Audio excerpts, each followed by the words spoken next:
Okay, good afternoon, everyone, and thank you for joining our Ask Me Anything session today on maternity leave policies for employers. My name is Megan Gallinger, and I'm Marketing Project Manager and Events Lead at Communitech, but first and foremost, I'm a working mother. And I'm very excited to have Allison Venditti join us today. Just some quick housekeeping. I just wanted to let you know that today's session is being recorded, so it can be shared at a later date as a resource for companies. You can find all of our AMA recordings on our website at communitech.ca. Please keep your mic on mute. We do encourage you to ask the chat to ask questions throughout the session. So I'll be fielding questions for Allison, and we'll get to most of them at the end after her presentation. And if you're interested, following up after the session to discuss this topic further, you can either connect yourself with your advisor or CSM if you are a Communitech member, and they can connect you with Allison, or you can email her at allison@thisismomsatwork.com, and we'll have a full report and post-event email after the presentation. So it'll have all the information and contact should you need it. So more to come on that, but just to let you know that that will be provided to you after the fact. And also to please check out Your Week in Tech or your Startup and Scale Up newsletters for a list of upcoming AMAs, which happen every Tuesdays, 2 to 3. Okay, so I'm very excited to have Allison Venditti here. Allison is an HR professional, career coach, mother of 3, and advocate for pay transparency and working mothers. She is the founder of both careerlove.ca and Moms at Work, which is an online community of more than 5,000 working Canadian women. Allison, is it still 5,000? I feel like it's grown. It's almost 8. It's almost 8,000. That does it's not almost 8 now, yeah. All right, Allison, over to you.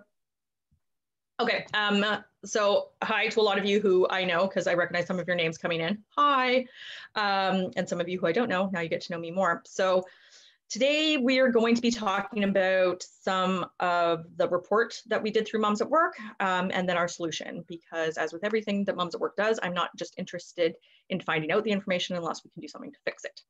So Megan is going to help me by switching slides, but I called it Maternity Leave 101 to 306 because this is meant to cover a range of things for people who have never implemented any policy, but have just perhaps been a mother returning from maternity leave, or HR professionals across all boards. So I said, hold on, who am I and why am I here?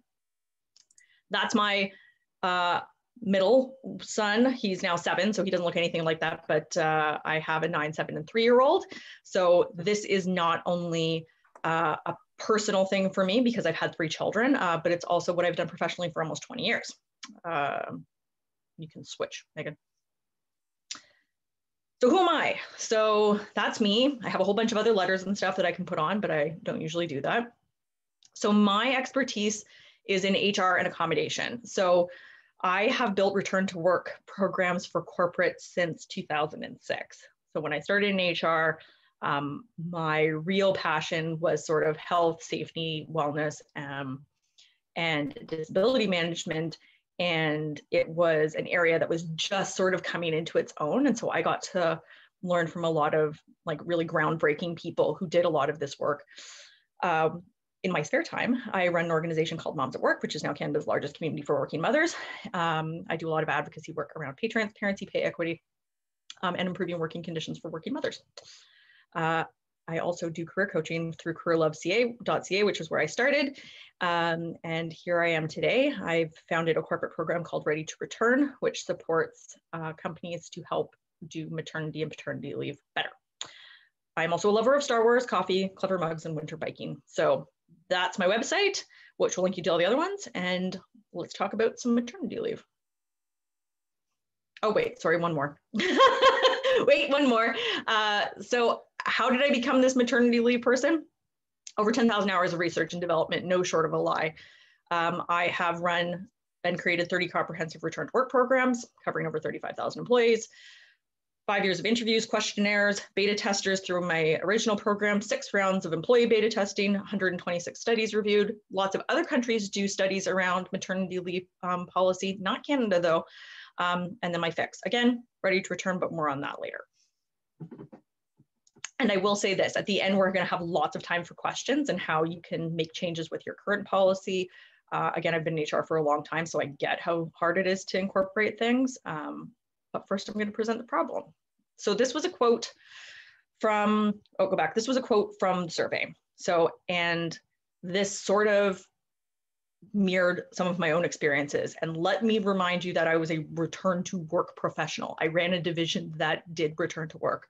I loved my job, and my manager refused to accommodate me in my return to work. I did not go to a human rights tribunal, but the person who filled out the survey did, and they won. And all they wanted was to just go back to work. So next slide. This is not an uncommon thing to happen to women. And it's typically not what I call like an employer's fault. It's just this process is very badly managed. So here's a quick look at what we know. Moms at Work did a survey. We got over 1,000 mothers who had taken, we focused specifically on mothers because the experience is different for working fathers. We know that. So we got responses from over 1,000 women across Canada. We used our Moms at Work network. We used a lot of other contacts that I have out west and out east, and other people who do research in this field to help distribute this study. And this is sort of a quick overview of what we found. Please note that this is reflective of organizations of all sizes. So the representation of employer size was pretty cross-sectional. So very large employers versus very small employers, as well as cross-industry. So we managed to get a really good collection of professional industries as well as frontline workers in different levels of employment. So that was our goal, to try and get a really good cross-section. We did a pretty good job. 95% of respondents said they did not receive any formal support during their maternity leave transition. So we quantified formal support as support from HR, anything that was put into writing as to how this leave would be processed. Really, we were giving lots of breadth to like anything that would make this process easy for you. What were you given? And overwhelmingly, it was nothing. 40% of women surveyed said they considered quitting during their return to work process. So that's 4 out of 10 employees going back said that they had seriously considered going. It had nothing to do with childcare. It had almost everything to do with how this process was managed. 79% of women surveyed were not provided with any options for a graduated return to work. What I want to point out here is that graduated return to work is the gold standard in managing leaves. So if anybody has been separated from a workplace for more than 3 months, the standard practice is to provide them with a graduated entry. And to see this from a return to work standpoint, to see what this is reflected from people who have been generally separated from their employment for more than 3 months, this is both shocking and also quite an easy fix. So helping people to reintegrate is one of the most important things when going back to work. Any HR people on here should also consider this going back to work from a pandemic. You have to ease people in. It is an incredibly stressful transition, trying to find your feet and trying to figure out who you are in this place of employment again. What I wasn't expecting was that 33% of respondents reported that they were discriminated against due to becoming or being a mother in the workplace. And this ranged from harassing emails, snide comments, lack of promotion, lack of pay raises, constantly people bringing up over and over, or respondents said that people said, well, you've been away for a year, you need to earn it back.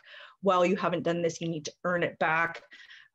Those types of comments are not welcome. You wouldn't say that to someone who had been on a sick leave. You wouldn't say that to someone who had been away to take care of their parents, but it is said to pregnant and new mothers all the time. Only 10% of women surveyed were provided with information about their rights and accommodations for breastfeeding and pumping. This is protected in Ontario under Human Rights Code, people. So in BC and Ontario, it is a protected thing. You're supposed to provide information, and you should likely provide it well before they're going back to work so that they know that it's an option. So lots of women stop breastfeeding or pumping because of the anxiety around how they're going to make this work at work or how their workplace is going to be able to accommodate this. So that was a big one for me. That is a very, very low number for something that should be in place. Next slide. As I said before, this is not just small employers. This is big employers too. So I wanted to compare for everybody, because what mat leave process looks like and what every other leave process looks like, because unless you've had experience with the other leave process, meaning disability leave, workers' compensation leave, things like that. I have had maternity leaves, and I also suffered a traumatic brain injury. So I went through both processes. I'm not comparing them on a disability thing. I'm purely looking at policy and function. So how does it work on mat leave? It is completely dependent on the employee to provide all the resources, to be the spearhead, to contact, to make contact, to beg for someone to email them back. They rule the process. There is typically, even in large organizations, no formal structure. There is not a person who you are supposed to contact other than your manager. There are no preset options for how you're supposed to return to work. There is no formal onboarding process, usually. Now, like I said, there are 5% of employers who are doing a phenomenal job. They don't need me. They're doing great. The other 95% need work. They are provided with ad hoc information. So women will call payroll to get some information. They've been called HR and get some random information. Sometimes it is wrong. What we've seen a lot of during the pandemic is that the requirements for EI maternity leave dropped to 120 hours from the typical 600. Because of the organization that I run, Moms at Work, and I work with employment lawyers as well, the number of women we had coming to us with confused, got the wrong answer from HR, were told they needed 600 hours, were being denied maternity leave, was wrong. So these are very simple things to put together in a package, and this is what we do at ReadyTurn to provide to employees to say, here's all the latest information, and we provide updates on the website. But like, these are very simple things to fix because those are incredibly stressful for someone who's pregnant and expecting a baby to be told the wrong information. Illegal advice and comments were made. So the number of the survey respondents were having things that were said to them that were not okay. And they were being said by managers. So this wasn't even in the like HR sphere. The problem with how this processing is it's very manager dependent, and managers just do not at this point have the resources or the knowledge level in order to facilitate this type of leave.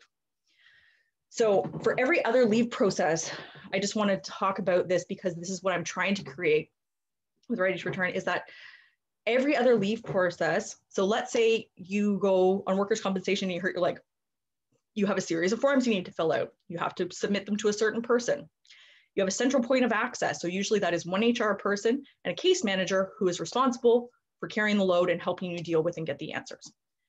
There are formal meetings set up. So if you're injured at work, your case manager will set up a meeting with your manager, HR, and the other person. They'll give you a time, they'll set it up for you so that you can come in and not have to worry about managing that part. There's direction, case management, process, procedures, forms, and it is never managed by managers. So a big problem with large organizations is that women are having completely different experiences depending on who their manager is. And from an HR policy point of view, that is a terrible way to process things. In every other leave process, HR has assistance and expertise. So if you have an insurance company, and I'm not saying insurance companies are all like, you know, butterflies and roses, but there is assistance and expertise there. So every single other leave is supported. Even vacation leave has a better structure than mat leave. So I'm not mincing words here. This is from a long time of being involved in this. Maybe you want to slip to the next slide. So how do we fix this? Great, because I really want people to not have to do all the things that they don't need to, but the answer to fix this is not just top up. So everybody was like, great, let's give women top up. I'm like, that's not the problem. That's great, that's a great perk. And it's not just one-on-one coaching where each woman, again, experiences something completely different. It is training, support, and process. So the training is learning about these steps and having to standardize them. So every time we do good HR policy, what we try and do is take the policies that exist and fill the gaps. So if there's moments in those policies that say we could do this differently and that we can create a cohesive process, that should be the gold standard. And so what I've tried to do with ReadyTurn is provide checklists and sheets and a process that you can take your already existing, maybe you have very robust policies, maybe you already have top up, that's great. Now we just have to line them up so that we have a centralized process. We need to learn about the impacts of this. So what we know is that maternity leave is the central point for drop off for mid and senior level women. So the way that you're treated on this leave dictates how long you're going to be staying with that employer. I have had too many conversations and I myself left. I was heading up a division and I left after my second maternity leave because of the way I was treated. That cannot be understated, how important it is to make someone feel like they were respected and valued during this process.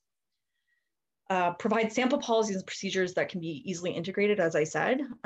It encourages uptake in how we're going to roll these things out. Support. It is important that you have support for you.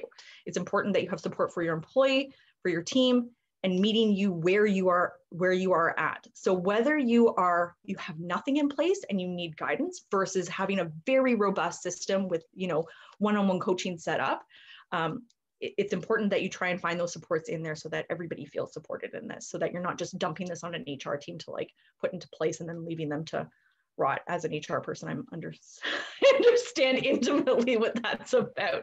So the goal is to have you be supported, and process. So when we're developing a process, we want to make the experience consistent across every employee. We want to make the process transparent. So if I am a person who has just gotten pregnant and I'm worried, so a lot of the stuff we found in the survey was the level of anxiety is unreal. I'm worried about what happens when I have to take a doctor's appointment. What happens if I have a baby early? What happens when I go on leave, and what happens when I go return to work? When do I have to get in touch with people? There's so many questions. I had women write out like the questions they had about return to work. The average number of answers that they gave me, the questions, was 55. That is a lot of questions that didn't have answers. So that is a really easy package to put together to give them those answers and reduce that anxiety completely away.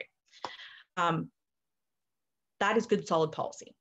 Providing transparency, providing process, providing consistency is really good policy. Period, the end. Next. What does not work? So these are the things when I'm called in to help, this is what's happened. So what often happens is an employee resource group has taken this on as a mandate to try and fix this. Employee resource groups should not design good HR policy. So unless you have been through the process and have navigated the process, that's great to be involved, but really it's up to people who have designed policy to put this, to make sure that it works. And you need to practice. You need to have someone go through the steps to do it. One-on-one coaching is often like vetted as the gold standard. So all of these big organizations offer coaching, maternity leave coaching. And what I know is that, because people call me, is that they have coaches out there who do not have any experience either going through maternity leave or managing maternity leave, who are then coaching women to going back to work. So they may be career coaches, they may be those things, but they're not trained in this process. So that is not a fix, just like checking a box and being like, well, they have some coaching options, that's the fix. It's also not okay to continue making this a woman problem.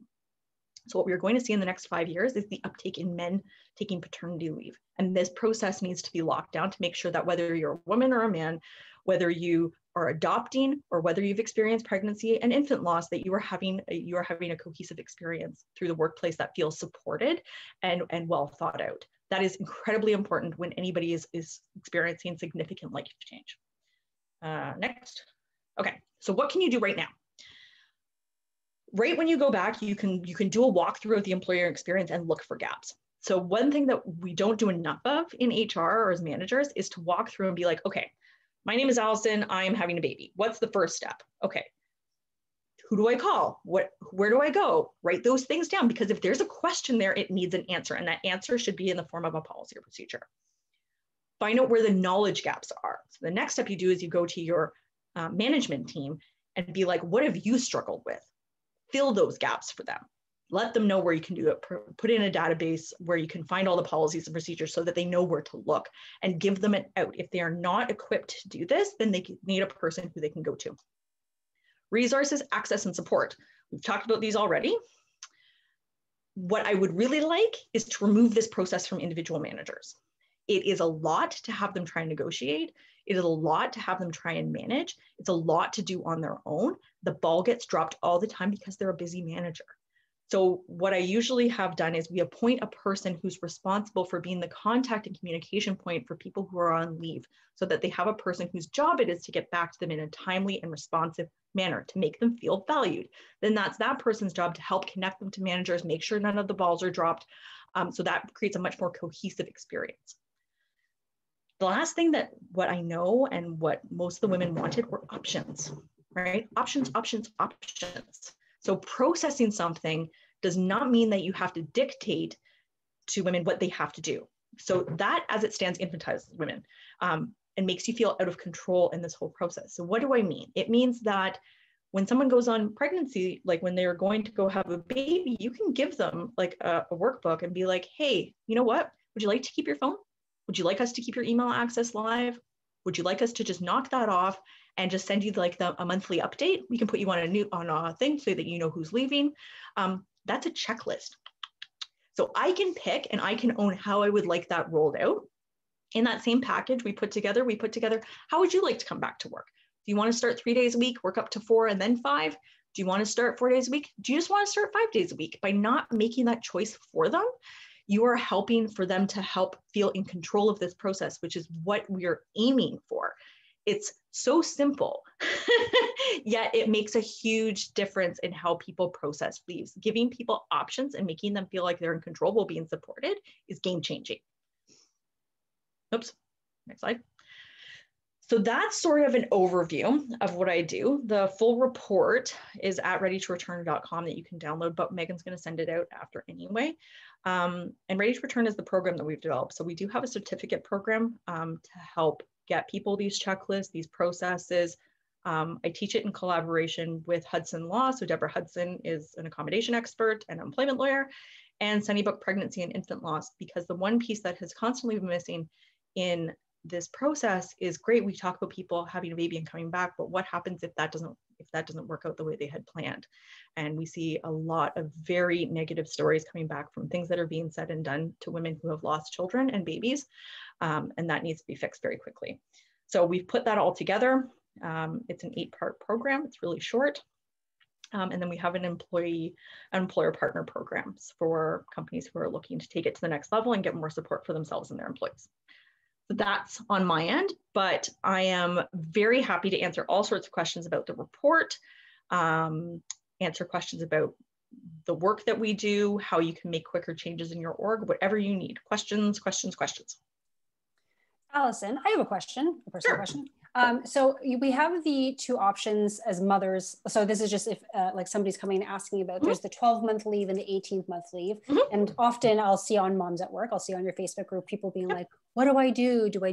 How do I talk to my employer? What are my options? Like, am I hurting myself if I take the 18 months, or should I take the 12 and then ask for an extension? What's the best course of action for people who are either in the chair of the HR or as the mother? From an HR standpoint, why is that not written down? Right? Here's what 12 months looks like. Here's what 18 months look like. And the biggest difference is because for 12, like if you get paid out for 12 months, so you're still entitled to the 18 months. But if you get paid out at the higher rate for 12 months and then you don't get paid for those 6 months, you're still entitled to the whole leave. But what happens is people want to change their mind. So usually the recommendation for mother to mother is that you claim 12 months, get paid out. And then if you want to go back after 12 months, you do that. If you want to do 18 months, you can still do that, but you don't give up any money. Whereas if you do 33% the whole time and you want to go back at 15 months, then you would lose out on the last portion. Okay. Yeah, very interesting. Right? Yeah, very good. But that's an easy thing for a company to write down and be like, here's what it would look like for 12 months. You get this amount of EI. Here's the amount for whatever you get this portion. Right? Yeah, absolutely. Okay, we got a question from Holly. She's saying, struggling with top-up calculations. Let's say we have someone on the team with a base salary of 140K. Oops, sorry, I lost that. And we have offered to provide top-up for the first 8 weeks of leave. How do I figure out what they will receive via EI and calculate how much we will be paying? Payroll. So here's the one thing. So it's like you can run those numbers through your payroll system. Yes, top-up will be different. So top-up is just putting people to like whatever amount you're going to be doing. It depends. So depends how you break out. You can tell me more. Depends how you break out your top-up. Some do 100% for 6 weeks or 85% or whatever. But yes, it is usually dependent on salary. So you're just trying to, bring them back to, we always talk about the whole person. We're just trying to bring them back to like a whole place. There are sample calculations on Benefits Canada, which runs like a magazine. I'm like a payroll and benefits nerd. But you also have to explain to women the tax implications of top-up because they're not taxed the same way as other things. So there's a few moving parts, but the calculations will always be different based on people's salary ranges.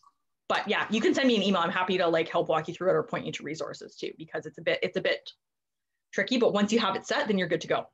Great. We got a question from Liz. She says, hi, Allison, thanks for this. Does your organization help corporations to put a process in place? I'm keen to do better, but feel that I could use support. As I am a self-employed, I was never on the other side, so don't have experiences to draw on, so yes. Great. So what I did for Ready to Return as it rolls out is the first part of Ready to Return is the certificate program. So it's an 8-week course or an 8-part course, and we walk you through it. So we will give you the checklists, the tools, the processes, and we do that in a way that says whether you're a bigger organization, like I said, you can put the policy in place, or it can be a whole entire thing, because there needs to be some flexibility depending who you are as an employer about how formal you want the process, but the information and options should still be there, is what we believe. So the certificate program is like short, it's like $1,300. We have a smaller one for small employers. And then if you finish that, you get a certificate, you say you're ready to return that, and then you can become an employer partner. But we walk you through the whole process. Like I said, all of us have been doing this a very long time, and I have done this. I'm here at Communitech. I've done this for tech companies, big companies, small companies. There's nothing I really haven't seen at this point. Great. We have another question. I have a number of situations where there is an org change and the role a parent comes back to is changing. Yes. When do you pull the manager accountability into this process to help communicate this? That's the importance of having a point person, right? So having someone who has all the information, who calls and says, you know what, and really getting in front of it, because people still talk to other people at work. So, I get lots of women who are on maternity leave who'll be like, oh my gosh, they're like consolidating 2 departments. What's going to happen to me? Like, don't let them be there, right? Like that point person. So usually we assign an HR person. I don't know how many people here work for bigger organizations, but on average, we're talking like, for a company with like 1,000 people, we're talking about like 10, 15 people, like max at a time. It's not that many people to manage. So it would be great to have a point person reach out and be like, just want to let you know, we're making some changes. We're not really sure of the roles right now, but we're going to keep you in the loop. So all you need to do to tell someone is that it's coming. And then once you have some answers, you can sit down with the manager. But pushing that off to a manager during like a very disruptive time is not good HR practice. What if they forget? What if they didn't make the call? Because their job right now is to focus on their team that's here and try and like work this out. So bringing in that person to help put a little bow around this is really how it should be done, so that they're not just forgotten or they hear through the grapevine that something's happening. Great. Kristen asks, apart from the top of questions that you just answered, what are some other additional items you're seeing that companies do on top of great process and support and training? Sorry, say that again. What are some other great things that they've done? Yeah. So what are some additional items that you're seeing companies do that are great on top of process and support and training? Other great things are just the recognizing and dealing with the pay issue. So people are missing salary increases. People are missing out on, opportunities. So what I'm seeing that I want put in place is like, if there are promotions internally, that those should be sent out to women. Many won't ask. There's an assumption that I'm not interested in coming back early. There's assumption that I may not want something. Like, don't assume that. So that should be part of the process, to be like, how do we keep women engaged? That's going to move women up the ladder faster. And look at part of the process to say, again, it's a process, but everything in my brain should be a process, because people shouldn't be left out, is to say, hey, how are we going to make sure that this person who has been an employee here for 6 years and has been off for 2 pieces, how are we going to make sure that their salary keeps pace, right? Otherwise, you get this huge shift of now you have a senior manager who's making like 10% more. This is, by the way, we can talk about the motherhood gap all you want, but it's because of these leaves that this moves up. And now you have an employee population that is significantly underpaid. Now we have a problem, right? So it becomes an equity issue. And that part has to be addressed separately, I think, and then engage in the process. So companies who are thinking there, and I'll be honest, a lot of the pay equity legislation coming down federally is forcing the big banks and that to do that. And so they're starting to pick up on that. And the other thing is just about like, man, check in on people, add to your process to make sure that, you're calling that person or inviting them to come in and show the baby, or saying, do you not want us to bother? But putting those little processes makes all the difference. For a lot of women in this survey, the average time they spent with these companies was, anybody want to guess? It was 8 years.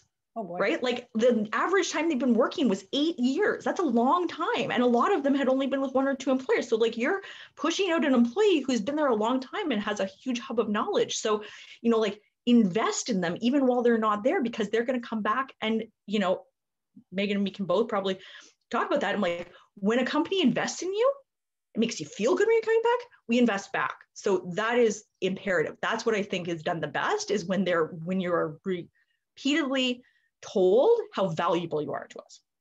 Absolutely. Right.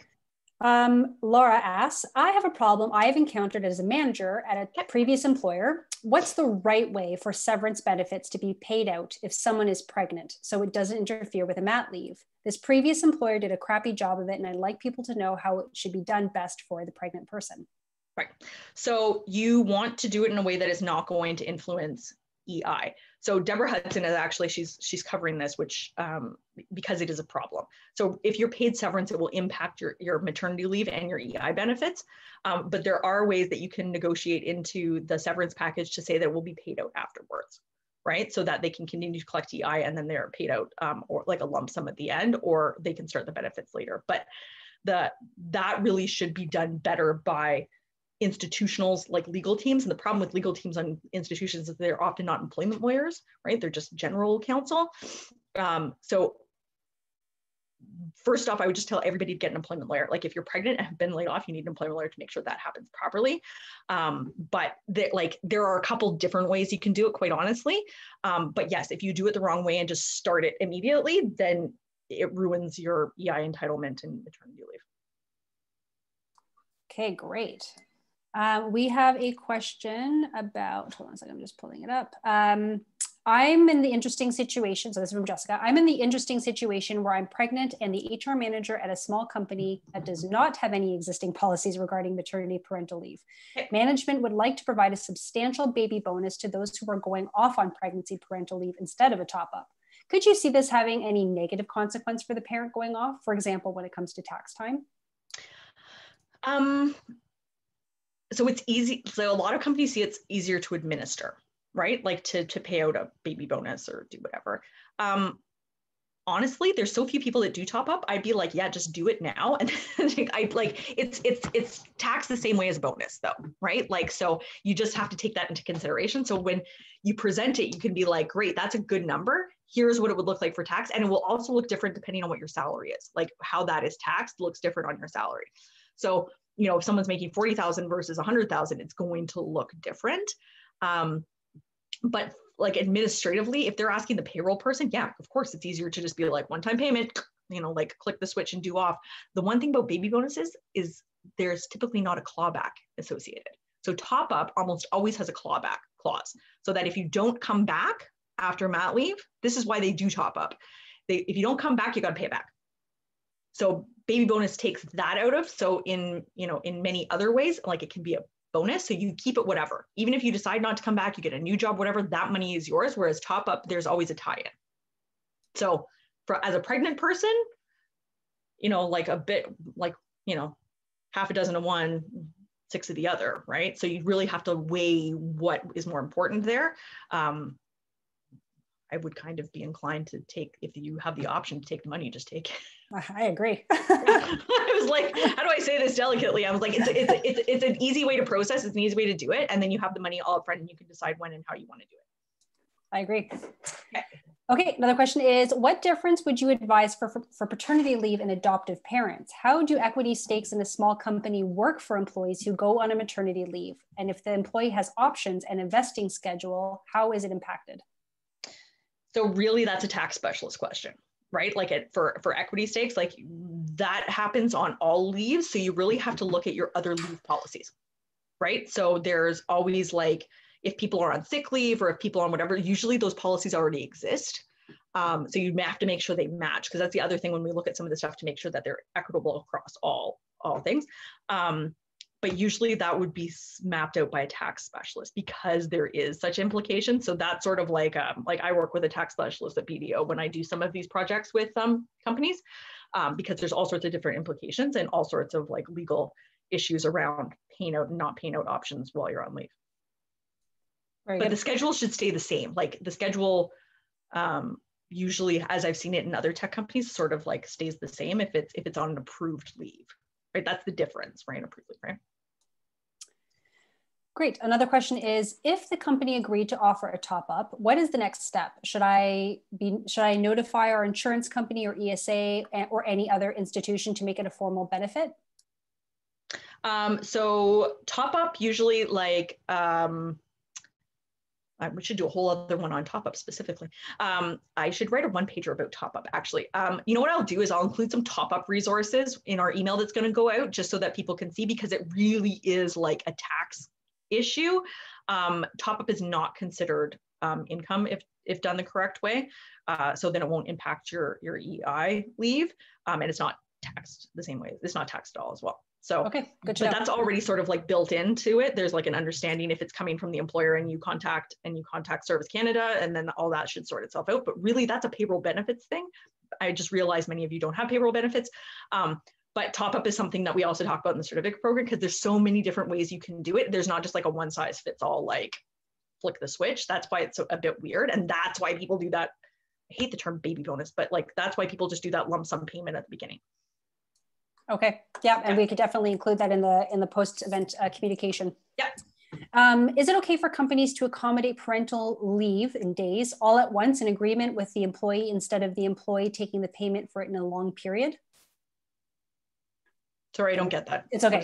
So it says, is it okay for companies to accommodate parental leave all at once in agreement with the employee instead of the employee taking the payment for it in a long period? You mean top up? Perhaps it was a two-part question about the top up, so perhaps maybe this would be all. Yeah, maybe they can say it out loud. Can you? This was the question sent through registration, so maybe we'll just pass on. Oh, okay. Okay, no problem. Yeah. Okay, we'll keep moving on. Yeah. As an HR representative, how can I manage the expectations of managers when a mom is returning from leave? How can I best support the returning mom? So you covered a little bit about that in your presentation, but maybe if you want to elaborate on anything per the question, or you think you covered it. Yeah, formalize that process, right? Like really, really, really take it out of like, it's a stressful process. And you know what, when managers are doing 100 different things, that's why long-term disability, short-term disability processes exist, because like people will drop the ball, not intentionally sometimes, but if you got a meeting to go to and whatever, and you've got an employee at home waiting to find out what they're going to do, if they don't hear back from you for 3 days, their mind is spinning. You're just like, I'll get back to them eventually, but there really needs to be a point person whose job it is to communicate with that person about what is happening. So then they're not flying off the handle. And let's not be unreasonable. Women have every reason to be anxious about going back to work because this process is so broken. And because all the things you're talking about what happens if we have to lay people off, what happens if we have to do this thing, right? Like it's easy to feel like a sitting duck. So there really has to be a proactive reach out point to be like, we've got this, we've got you, here's the process, and here's what we're going to do for you. That is the best thing that you can do for any employee coming back, to be like, I don't want you to worry. Here's all the things that we have set up for you. You're good to go. Absolutely.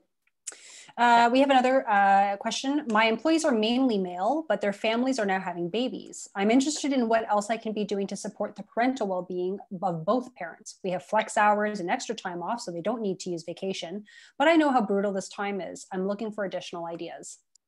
I think that the part of what we do is like, I focused on maternity leave because it's such predominantly women, but everything that we do like flows through for men and women.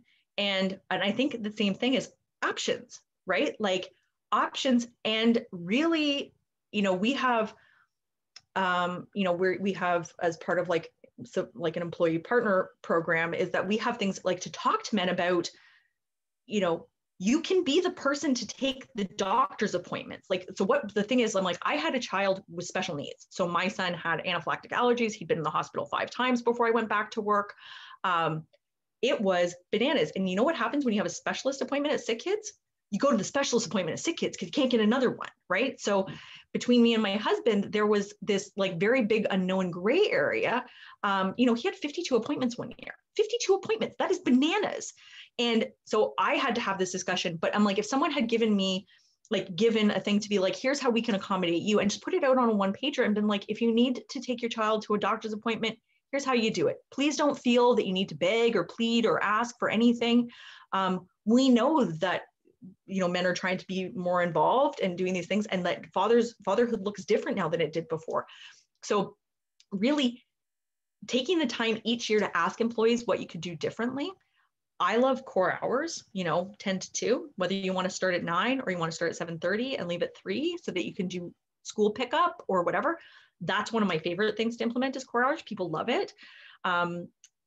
When summer vacation is on, I don't know how many of you work summer hours, but just requiring that little bit of flexibility but giving the options to be like, okay, great. In the summer, we're all going to work, like we have the option of 4-day weeks. We have the option of this, we're going to switch to core hours and maybe giving, those personal days so that you don't have to say, I have a sick kids appointment, I have a whatever. It's like, I'm taking a personal day so that you don't have to dig into why they're taking that. It could be anything. But again, just giving a little bit more power to people who really need that support. And I send a lot of food and coffee gift cards. A lot of them, right? Like, we did that for a set of employees on Friday. We called a meeting at 2:30 and said, everybody leave. And we've sent everybody a $50 gift card for dinner. So have fun. I don't want to see you back here. Like all the meetings are done because we booked it from like 2:30 to 5. It was like obnoxiously long meeting that everybody did. And I was like, there you go. Like it's really small things. I think that cost us, like $1,000. And it's just like everybody out. Everybody needs this right now. So it's like just those small things that can make people's lives better. Very nice. That is very nice. She's like, that's a dream. This is great. Do you need an assistant? I'm just joking. Okay. Victoria writes, hi, Allison. Thanks for your presentation. How would we address pregnancy loss in a process of policy? Do we create a process around it specifically or just acknowledge it is handled the same way any maternity parental leave? And then she goes on to say, are top-ups becoming more standard practice for fathers taking a parental leave as well? Or is this still mainly focused on mothers taking maternity leave? So we'll address the first part of the question about pregnancy loss and process and policy. So that's why I partnered with Sunnybrook, right? So pregnancy and infant loss, and Michelle is teaching that portion of our certificate program. And I just want to like say to everybody, I'm like, we've made it like affordable and like a one-shot stop because like this stuff is like all, like, look at all the questions you have here. It's just been like a formalized thing, but to have like an employment lawyer answer all your questions, to have, got to get a tax specialist in there. We have one, but I can have her do it. And pregnancy and infant loss. I think more of the thing is like, we need to stop. We need to present that information up front. So the first thing about policy is to be like, like everybody just jumped up and down when New Zealand, gave bereavement leave for, pregnancy and infant loss, and really understanding how your short-term disability benefits can support someone who's experienced a loss. So what they did in the DSM V5, which is, the mental health thing, is that they had classified grief as a disability. And they did that for one reason only. It is because when someone experiences a loss or whatever, they don't qualify for those benefits because grief in itself is not a disability. So they've changed it so that people can apply for and collect that extended leave benefits, which didn't work out the same way because we don't actually like to compare disability and grief together. But that's what it was done for. So what I find the biggest problem is that from an HR point and a manager point, I will be very open in saying that I lost a baby while I was at work. And the manager said to me, well, at least, like the HR manager said, well, at least you weren't that far along, but there's not much we can do for you. So do you have any vacation left? And I wanted to throw her out a window. So those experiences are not uncommon. People feel very uncomfortable. They do not know what to say. They do not know how to manage it. And that needs to be stopped way before it ever happens. So if someone comes to you and builds up the courage, they would feel better knowing that here's our bereavement leave policy. Here are some resources for where you can go to get support for pregnancy and infant loss, maybe even before you come and talk to me, right? Like, here's the thing, because they don't even do that well at the hospital. So to have that available as part of that initial package, to be like, we never want this to happen, but if these, whatever, here's the supports. And please reach out to this person who is trained and knows how to have that conversation so that you don't have to have it with your manager, and who you can say things, and you can put that in there. We can not tell anybody. You can choose whether you want to tell us later if you'd like us to share that information. Like, that is not a company decision, that is a personal decision, and that decision is often not respected. Because that's a very hard thing to lose a child, come back and be not pregnant at work. How do they want that managed? So again, it's about setting the expectations at the beginning, putting in a formal policy, setting a person, and then making sure that you understand the options that you can give that person.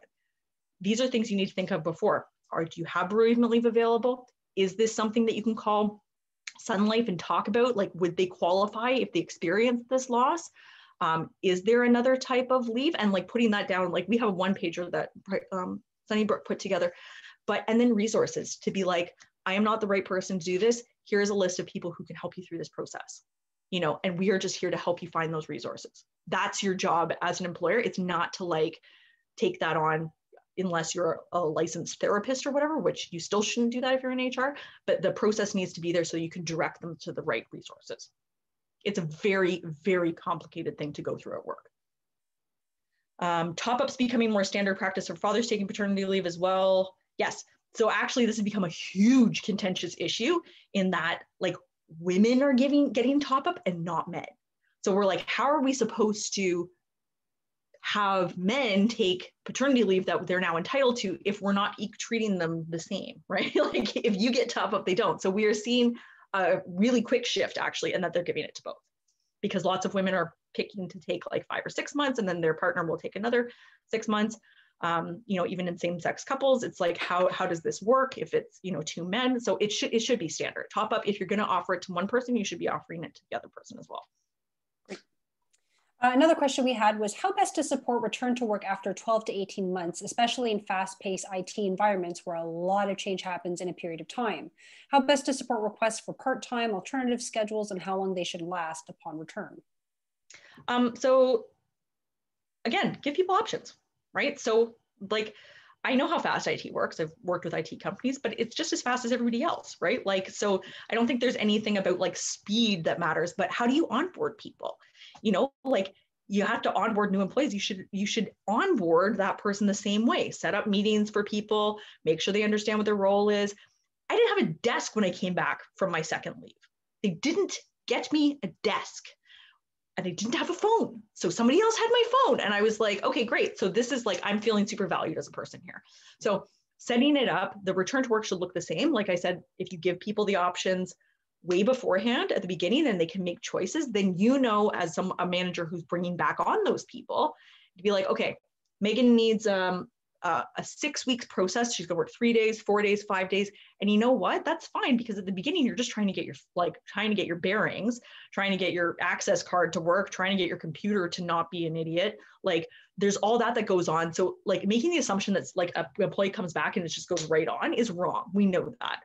So look at these timelines of getting them set up, getting them to know what's changed, getting them to know what's going on is a typical and very normal part of reintegration and for onboarding new employees. So like it should be done the same, right? You already have an onboarding process, do it again.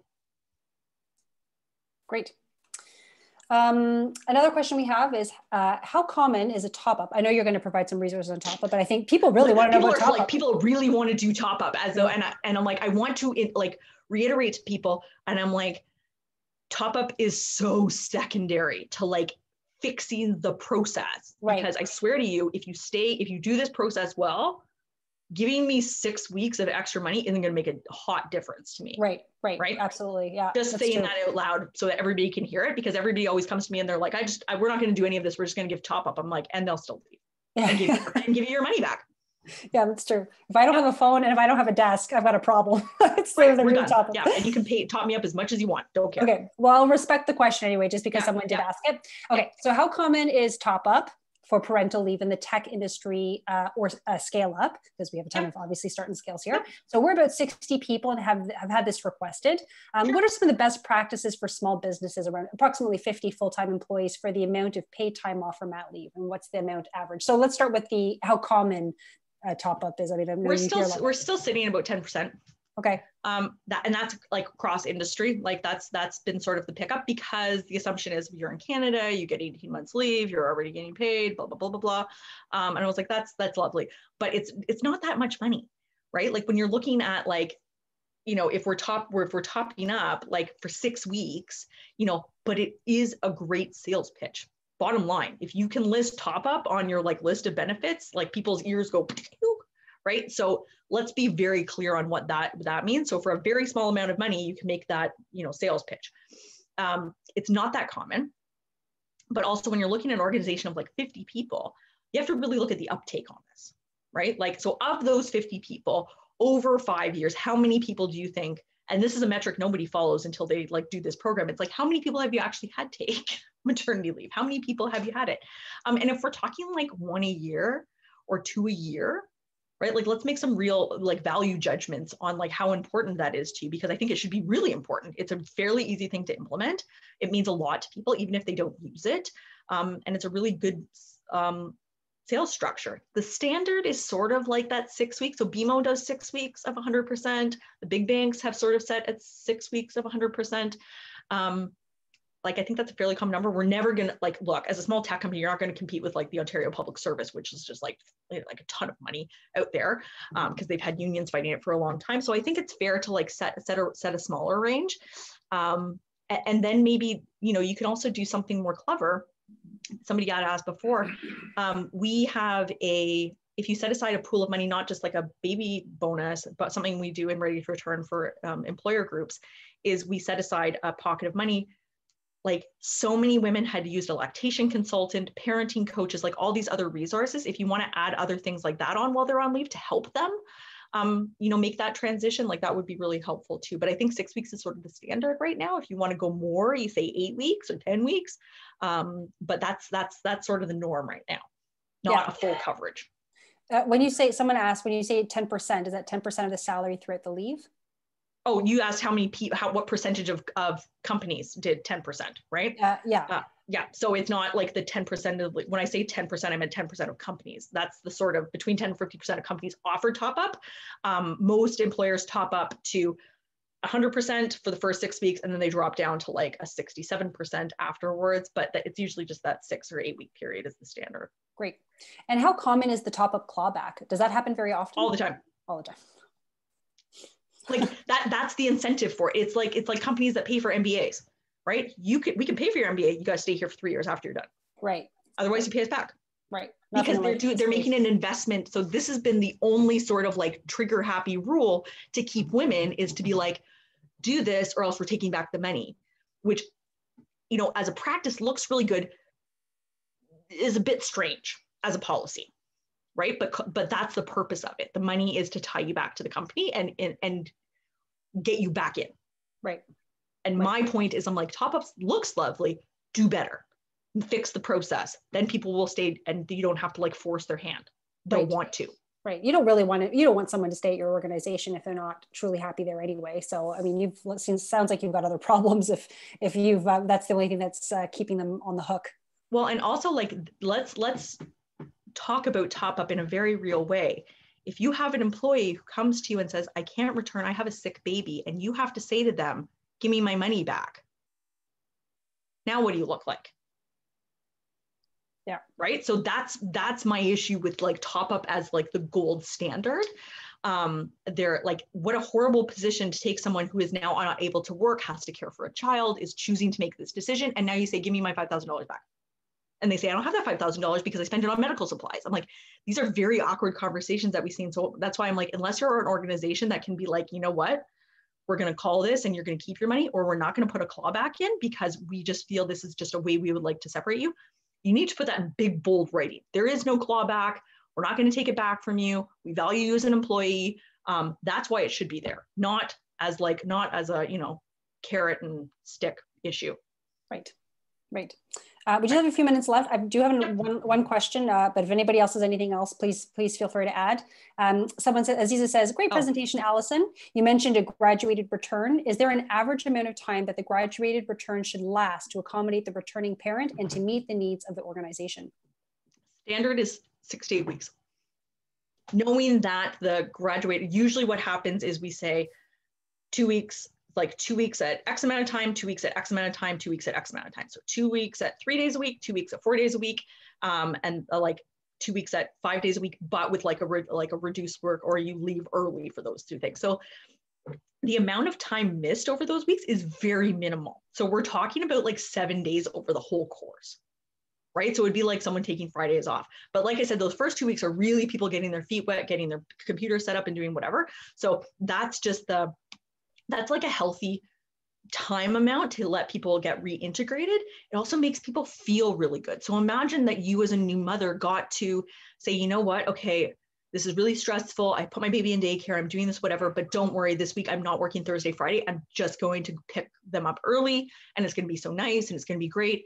And then, you know, they say, I still have doctor's appointments to go to, stuff to do, and you can take it on Friday. Now you're really, what we know from graduated return to work is we're really reducing absenteeism in those first 8 months back.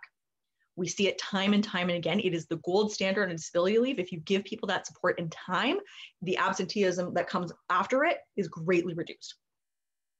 Great. That was great. So thank you so much, Allison. We're pretty much out of time, but I just wanted to make a mention because people are going to be asking about the recording and any of the resource that we have. So you will be receiving, so all that have registered will be receiving a copy of readyturn.com. So some links. And then if you have a question, if you've got a CSM, if you have an advisor here at Communitech, you can certainly reach out to them, but they will have some contact information. And so if you've missed anything in the presentation or you just want to review it or you want to send it to somebody, it's great. This will also be live up on the Communitech.ca website on the Ask Me Anything page. So we'll have links to all of that stuff in the email. Thank you so much, Allison. This was such a great webinar. It was so great to learn about all of this information about return to work for working moms and parents alike. We really appreciate you being here today. Thank you for having me. And like I said, anybody can reach out anytime. Great, thank you. And join Moms at Work if you have not, if you are a working mother. If you're a working mother, join our group. We're doing lots of fun stuff. Absolutely. Thank you so much. Everybody have a great afternoon. Bye-bye. Bye now.